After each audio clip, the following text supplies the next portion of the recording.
Jadi memang prospek yang tidak dituntun dengan akal sehat, dengan variabel soal environment ethics, soal potensi gangguan keamanan di situ, soal tekanan internasional supaya Indonesia tetap mempertahankan paru-paru dunia, carbon trading. Nah semua itu nggak dihitung karena Presiden Jokowi putuskan pembangunan itu secara politik tanpa mendahulukan AMDAL. Kan itu konyolnya tuh. Dari dulu kita udah bilang tuh, AMDAL dulu baru keputusan politik. Ini udah keputusan politik baru AMDAL.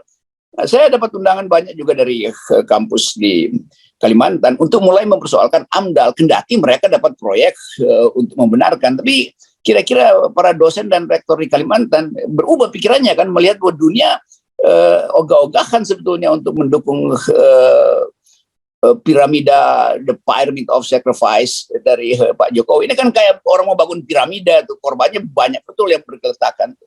Ibu kota negara itu kayak Firaun mau bangun piramida supaya diingat, memang diingat. Tetapi korban-korban pembangunan itu tuh berserakan di fondasi piramida. Itu yang mestinya kita ingatkan kepada Pak Jokowi supaya bijak gitu. Batalkan aja kan gampang tuh. Cuman membatalkan lalu minta nanti dipertimbangkan oleh presiden berikut. Jadi dia sendiri, beliau sendiri Pak Jokowi nggak kena beban gitu. Beban oleh ambisinya sendiri. Sementara beban yang sedang dia hadapi ada beban soal ijazah tuh, yang juga akan panjang ceritanya tuh. Walaupun ijazah nggak penting buat saya karena apa sih kertas itu. Tetapi ini soal kejujuran dan itu yang akan dibongkar publik terus.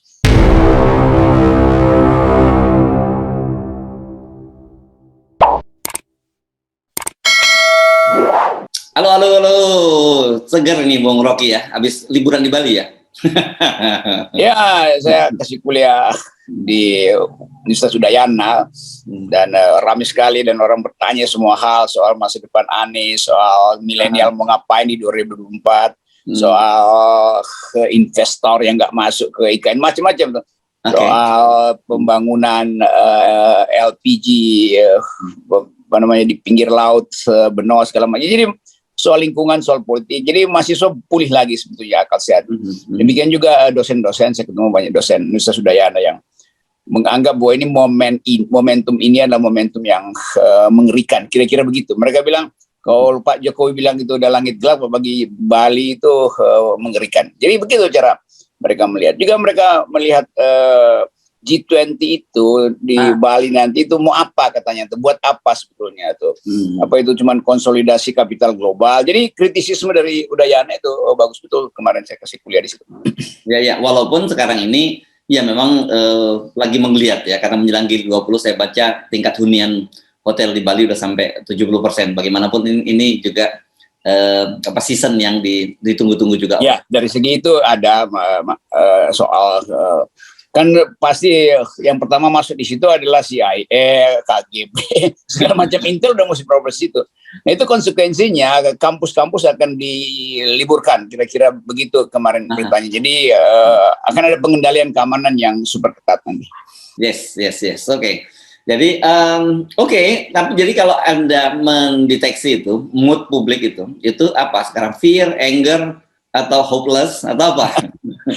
Fear dan semacam frustrasi aja kan. Kan kalau kita bicara dengan kalangan akademisi itu serius, artinya mereka merasakan tuh. Ya kalau buzzer ya tetap aja merasa ini bagus segala macam tuh, walaupun perutnya ada keroncongan. Tapi kalau akademisi yang bicara itu terlihat bahwa mahasiswa itu betul-betul mengerti apa yang terjadi pada bangsa ini. Dan aspek-aspek lingkungan kan di Bali, soal pariwisata dan lingkungan itu betul-betul ya itu hidup mati wilayah itu. Keadaan itu yang saya kira perlu untuk kita perhatikan. Gejala-gejala awal dari krisis ekonomi itu pasti terbaca justru di pusat-pusat pariwisata tuh, karena nggak ada orang yang bisa masuk di situ atau ingin investasi di wilayah-wilayah yang kelihatannya tidak lukratif dalam sebut aja 1-2 semester ke depan. Ya. Oke, kita bicaranya. Ada saat kemarin Presiden Jokowi ini dalam sebuah forum ini untuk promosi IKN itu ya.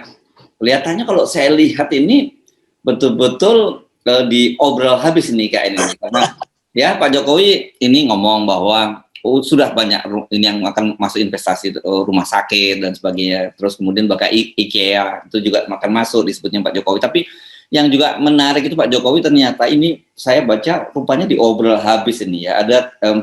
Ada tax holiday sampai 30%. Ini Bung Rocky bagi investor yang akan masuk di sana. Kemudian juga tax reduction-nya sampai 350%. Dan sebelumnya kan Menteri ATR menawarkan sampai HGU itu selama 160 tahun. Itu kan ini dahsyat ini Bung Rocky. Itu kelihatannya Pak Jokowi panik karena itu satu-satunya jejak yang ingin dia tinggalkan itu IKN. Jadi at all cost itu akan dia kayak lelang apa namanya nih, barang basi yang mau dilelang tuh. Karena sebetulnya orang udah hitung tuh nggak bakal ada investor yang masuk tuh. Dan akhirnya dibuka segala macam, dijual, dan makin lama tekanan pada lingkungan makin besar karena dijual murah yang akhirnya amdalnya nggak diperlukan lagi kan, siapa aja boleh masuk di situ. Juga Bambang Susatyo bilang dia mau bikin sirkuit di situ tuh, artinya akan banyak karbon dioksida yang dibuang di situ di paru-paru dunia tuh. Jadi memang dari awal di perencanaan tidak menghitung jejak ekologi yang bakal punah di situ tuh. Yang ada jejak ekonomi, dan orang merasa bahwa ya Presiden Jokowi akhirnya terbuai oleh ambisi untuk meninggalkan monumen besar di IKN. Padahal orang nggak peduli lagi dengan itu. Orang peduli dengan masa depan lingkungan, orang peduli dengan startup yang sebetulnya jadi bagian kepentingan bisnis masa depan yang juga anjlok di dunia itu kan. Startup semuanya habis sebetulnya tuh, nggak ada lagi orang bermain startup yang dibanggakan oleh Pak Jokowi dulu sebagai unicorn macam-macam itu. Jadi dunia lagi mengalami konsolidasi karena dua soal, krisis energi dan potensi perang dunia tuh. Nah, sementara Pak Jokowi mempromosikan bahkan hampir gratis IKN untuk mengundang investor. Investor nggak bakal ke situ karena mereka punya cara berpikir bahwa dunia sedang berubah, ngapain masuk ke Indonesia yang itu juga hasilnya nanti itu. Jadi bujukan bisnis itu nggak akan berpengaruh pada kehidupan ke depan, dan para investor dunia justru lagi kabur dari Indonesia. Oke. Sorry, tadi saya sebut HGU, maksudnya HGB yang disebutnya 160 tahun itu HGB. Nah, ini saya kira soal ini ya, Bung Rocky, ini saya tidak tahu apakah ini keterbatasan wawasan atau memang karena sekedar ambisi gitu, melihat bahwa dunia sedang berubah. Tetapi kita sebenarnya bergerak ke arah yang kutub yang berbeda, sementara kita bergerak ke kutub yang lainnya, dan terus-menerus itu dipromosikan dengan obral-obralan gitu. Ya, itu yang sering disebut dalam keadaan kacau atau ketidakpastian, lakukan counter cycle. Jadi lakukan hal terbalik. Padahal hal yang terbalik itu justru yang menjerumuskan kita hari ini nih.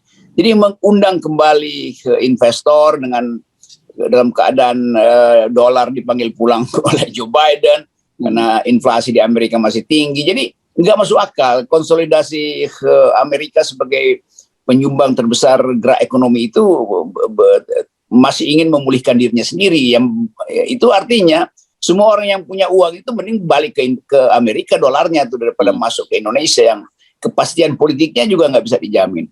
Kan orang berhitung, Anies jadi presiden nggak nih kalau 2024? Apakah Anies akan jamin bahwa 160 tahun itu akan berhasil, bahwa 30% tax amnesty segala macam insentif itu bisa sustainable? Kan tetap soalnya adalah keyakinan para investor tentang masa depan politik Indonesia. Rasa aman itu yang nggak bisa diberikan oleh pemerintah hari ini. Pemerintah hari ini masih akan ngotot, oh gampang tuh investor masuk aja karena nanti Anies siapapun, Ganjar itu akan teruskan proyek Jokowi. Oh iya, itu di dalam upaya janji kampanye begitu, tapi di ujungnya orang pasti akan tuntut Anies atau siapapun jadi presiden, dia mesti bikin kontra konsep dengan Pak Jokowi. Jadi banyak juga yang pasti akan dibatalkan oleh presiden berikutnya. Kan nggak bisa presiden sekarang mengikat kepentingan presiden berikutnya kan. Itu yang harusnya dilihat sebagai faktor yang akan menghambat investor. Kan investor selalu ingin ada kepastian politik. Iya. Oke. Jadi meskipun diobrol murah seperti itu, Anda nggak yakin bahwa ini akan berhasil pembangunan ini? Iya, kan sesuatu diobrol murah itu karena nggak bermutu sebetulnya kan. Jadi semakin diobrol murah, orang anggap ya kalau begitu tunggu aja sampai obrolnya betul-betul 99% sale-nya, diskonnya.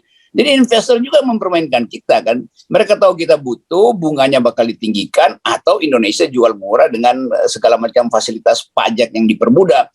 Dan itu sebetulnya, itu bertentangan dengan konstitusi, karena konstitusi bilang sumber daya alam kita itu dipakai untuk kepentingan rakyat, bukan diobral dengan cara murah untuk membiayai ambisi Presiden Jokowi. Itu selalu itu poinnya tuh. Dan saya selalu ingin terangkan bahwa saya beroposisi pada Pak Jokowi sebagai presiden, bukan pada menteri-menterinya. Menteri-menterinya kan ya disuruh aja tuh. Dan banyak menteri juga yang terpaksa bermain oportunisme, karena oh ya ini kan juga udah mau habis di masa jabatannya. Jadi sekali lagi publik mesti diajarkan bahwa masa depan publik itu tergantung pada perubahan politik di 2024. Apalagi kalau 2024 nggak terjadi itu, terjadi percepatan perubahan karena tekanan publik dan tekanan sosial ekonomi. Nah, investor pasti udah tahu lah gelagat permainan politik di Indonesia yang masih peras memeras. Iya. Dan kelihatannya kalau saya baca ini ada dua jurus yang dimainkan Pak Jokowi dalam mengobrol IKN. Satu, ngobrol IKN, dan kemudian tiga bahkan. Yang kedua, dia mulai main semacam menagih atau dalam tanda petik menekan sebenarnya. Dia sekarang misalnya kelompok Ciputra yang ditanya kapan ini komitmennya masuk, karena udah masuk, ini yang baru muncul ini Ciputra, tapi saya kira pasti banyak bisnis-bisnis lain juga, kelompok bisnis lainnya juga ditekan untuk segera masuk ke sana gitu ya.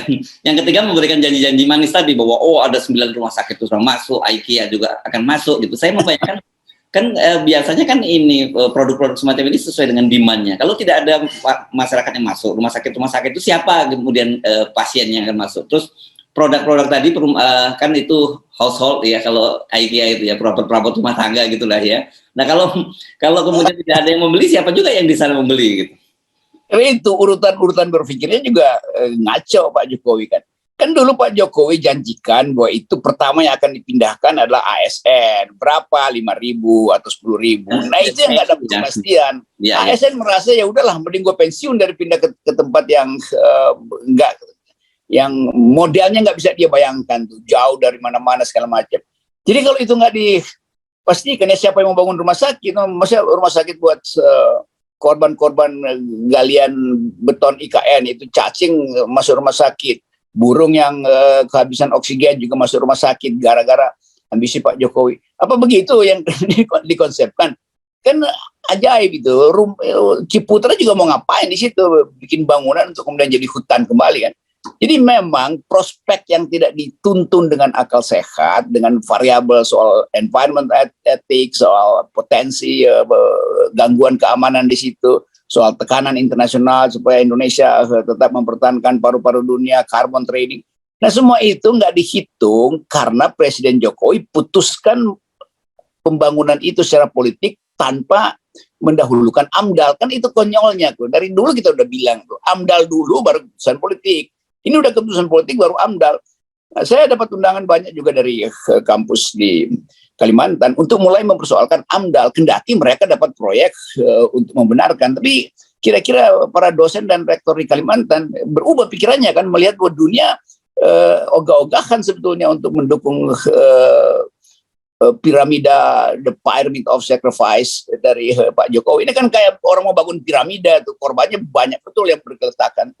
Ibu kota negara itu kayak Firaun mau bangun piramida supaya diingat, memang diingat. Tetapi korban-korban pembangunan itu tuh berserakan di fondasi piramida. Itu yang mestinya kita ingatkan kepada Pak Jokowi supaya bijak gitu. Batalkan aja kan gampang tuh. Cuman membatalkan lalu minta nanti dipertimbangkan oleh presiden berikut. Jadi dia sendiri, beliau sendiri Pak Jokowi nggak kena beban gitu. Beban oleh ambisinya sendiri. Sementara beban yang sedang dia hadapi ada beban soal ijazah yang juga akan panjang ceritanya tuh. Walaupun ijazah nggak penting buat saya karena apa sih kertas itu. Tetapi ini soal kejujuran dan itu yang akan dibongkar publik terus. Kira-kira itu. Jadi kita berharap Pak Jokowi lakukan kontemplasi untuk semua hal, mumpung masih ada 3 semester sebelum 2024. Sebenarnya dari sini saja kita sudah mulai bisa membayangkan ya, Bung Rocky, apa yang terjadi ya dengan Pak Jokowi menyatakan ada investor yang mau masuk, kemudian diobral dan juga nagih mereka para pengembang untuk segera masuk. Itu sudah bisa kita bayangkan apa yang akan terjadi dengan IKN tadi tanpa kita menyatakan gagal atau tidak gitu. Iya itu kalau itu mah didaftar di tempatnya Menteri Bahlil itu kan MOU kan mungkin ada 3 berkas, tiga lemari besar tuh MOU janji kesepakatan, tapi itu akhirnya dibatalkan oleh keadaan ekonomi dunia dan kalkulasi para investor tentang masa depan politik Indonesia. Jadi bagian ini ya aneh aja kan, mana ada investor melihat kekacauan lalu dia datang untuk ambil untung, ya dia bisa berpikir bisa gua kejebak di situ tuh, nggak balik modal gua tuh. Jadi itu soalnya tuh. Dan sebenarnya situasi dunia itu seperti situasi ekonomi rumah tangga kita lah secara umum gitu ya, rata-rata ya, ketika ekonomi Ya, rumah tangga Anda bukan saya. Oh iya, lupa saya. Sorry. saya jadi tergagap betul-betul. Saya nganggap oke, paham. Yeah. Seperti rumah tangga orang-orang Indonesia gitu ya. Ketika kemudian ekonomi sedang memburuk, maka yang mereka akan lakukan itu adalah tentu saja memperkuat daya tahan domestik dulu. Kepentingan domestik dulu lah yang mereka harus utamakan, kan begitu ya. Walaupun saya ditawarin obrolan murah dan sebagainya, tapi kita nganggap bahwa itu barang nggak penting buat kita, untuk apa gitu. Dan situasi sekarang kan gitu, orang sekarang please hati-hati beli yang hanya kebutuhan saja, dan cash money itu jauh lebih aman gitu tempatkan di investasi kan gitu. Ya itu prinsip pertama dalam ekonomi, oikos nomos, yaitu kehidupan rumah tangga dulu, aturan rumah tangga yang mesti mereka selamatkan, kan itu namanya oikos nomos. Tetapi juga mereka lihat ya rumah tangga Pak Jokowi juga lagi berantakan, rumah tangga negara ya. Juga karena itu mereka mengaku, itu mengambil keuntungan dari rumah tangga Republik Indonesia lagi berantakan, ngapain gitu. Jadi dia pasti ngurus rumah tangganya sendiri. Jadi poin itu selalu dengan mudah kita tadi ilustrasikan semacam itu. Jadi orang mengerti lah, ini dunia gonjang-ganjing, ketidakpastian di Eropa, ketidakpastian di Cina, ketidakpastian hubungan Jepang dengan anggaran yang dia usulkan untuk meningkat, inflasi di Amerika yang belum bisa terkendali, segala macam kan, suku bunga Federal Reserve dinaikkan, impactnya ke Indonesia itu justru tekanan. Jadi semua soal itu nggak bisa sekedar dijanjikan 160 tahun, 30 tax amnesty, nggak ada itu. Itu bagi investor, dia cuma lihat ini saham-saham yang tadinya blue chip itu lagi rontok itu. Saham-saham startup lagi rontok, nggak ada yang mau invest di situ. Sementara Pak Jokowi udah lupa tuh bahwa dia menginginkan startup itu bergerak untuk mendukung ekonomi, itu nggak jalan tuh. Jadi semua kekacauan variabel dunia itu nggak dipedulikan oleh Pak Jokowi karena dia tetap anggap IKN itu adalah legacy dia, pameran terakhir beliau tuh, yang pasti akan jadi puing-puing nanti itu kalau dalam 2 semester ini nggak ada tanda-tanda dibangun, ya udah makin lama investor makin bilang oke, selamat tinggal janji-janji Presiden Jokowi. Yes, oke. Baik, terima kasih Bung Rocky. Nah, jadi sekali ini kita masih bikin disclaimer ya, bahwa ini no offense. Jadi dia ada urusannya dengan teman-teman saudara-saudara kita di Kalimantan Timur khususnya, atau Kalimantan Timur, Kalimantan umumnya gitu. Ini kita tentu senang kalau tumbuh di sana Kalimantan Timur, bisa tumbuh kota baru dan sebagainya. Tapi ini kita nggak ada urusannya dengan itu. Kita ngomongin itu urusannya bangsa dan negara ini. Gitu. Betul, teman-teman di Kalimantan Timur tentu berharap ada pertumbuhan ekonomi di situ. Tapi kelihatannya itu susah dicapai, dan harapan itu kan yang diulas oleh banyak universitas di Kalimantan Timur yang juga menduga bahwa akan ada kemacetan. Jadi sebaiknya bersiap untuk hal yang buruk. Walaupun kita tentu senang kalau Kalimantan tumbuh, karena kan Indonesia itu disuplai surplus ekonominya dari Kalimantan, sementara yang balik ke Kalimantan itu kan sepersekian persen, 0,0 sekian persen dari apa yang disumbangkan oleh Kalimantan, terutama Kalimantan Timur tuh. Jadi memang nggak adil buat Kalimantan Timur kalau apa yang dia sumbangkan dari buminya ke Indonesia itu nggak menumbuhkan ekonomi di situ. Nah, itu juga satu persoalan yang tidak bisa sekedar dijanjikan dengan IKN, itu nggak lain lagi. Ini soal keseimbangan pendapatan dan keseimbangan donasi pusat pada daerah. Saya clear, kita tunggu saja lagi, nanti habis ini pasti akan ada diskon baru ya. Kalau ini nggak boleh didiskon ya. Politik tidak ada diskon. Yes. Harus 0%. Yes. Thank you, Bung Rocky. Tetap 0%.